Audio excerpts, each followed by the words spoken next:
Okay, now I'm going to be talking to you about the third part in the series of the Law of One, which is violating someone else's free will. Now, we all like to think we're above that, but we do violate other people's free will. But I will have to go back a little bit and remind you of the different parts of the Law of One. The first being that there is only one infinite creator, and the infinite creator is in absolutely everything. It is in every tree, branch, book, food, animal. Let's see, actually it's everything. So every star, the planet, the moon, the universe is in us too.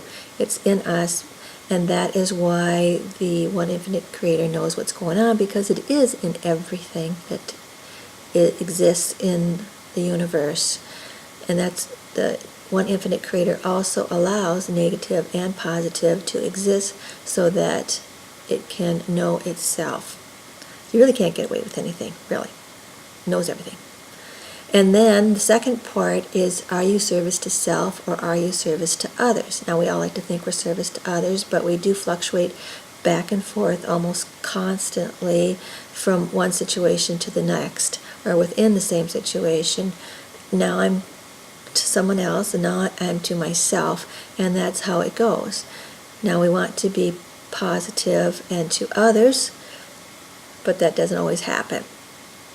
But then when you think you really got it down, you think, okay, I get this, then along comes violating someone else's free will.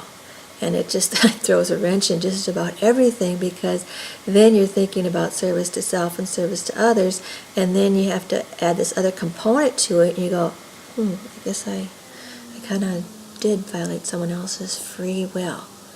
So what is violating someone else's free will? Well, it's pretty easy when you go into things like rape. There's people, I don't think they cannot be asking for it, rape, but there are people that will say, oh, she was asking for it. But they only say that really just so that they feel better about themselves, not that the other person said, oh yeah, sure, I want to be raped. No. Same thing goes with abuse, whether it be physical or emotional abuse. Nobody asks for that. They might not even know that they're in an emotional abusive relationship until they get out of it and they go, yeah, I really was abused emotionally, wasn't I? There's also controlling behavior. Definitely someone who is violating someone else's free will. There's been cases, or I should say, where the person is controlling so that the other person that they're in a relationship with cannot go out with their friends or see their family. Now, that's a controlling. That is someone who is violating someone else's free will. We also have like the slave trade, and that still exists, unfortunately. We have human trafficking of adults and children, pedophilia. All of that is violating someone else's free will. So where do we go from there on that?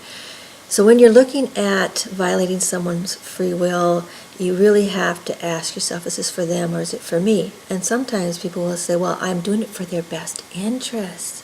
I'm doing it for them, but not realizing, well, if you're doing it for them because you know that it's better for them, they should really learn it on their own and maybe take a different approach to it than to be in a situation where you're controlling the outcome. So it can be very touchy about where you're actually violating someone else's free will.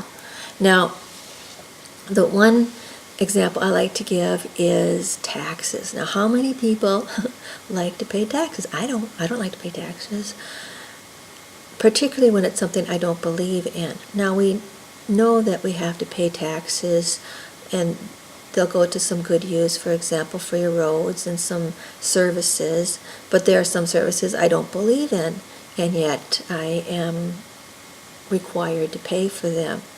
There are people who don't believe in wars, but yet they have to have their tax dollars go for that. No, I don't want my tax dollars to go for that.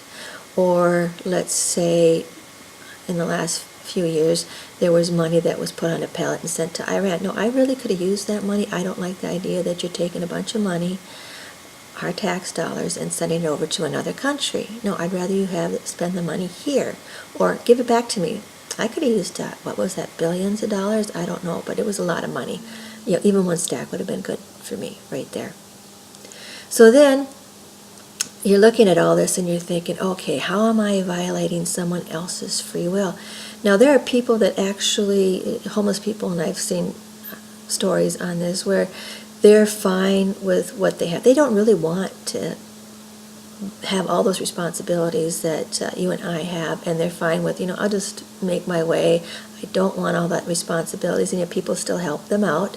And I have to admit that I would say that the vast majority of people in the world are compassionate and humanitarian, and they'll help people in need. For example, people that are on disability, or they're widows, they're older, they need help in some sort.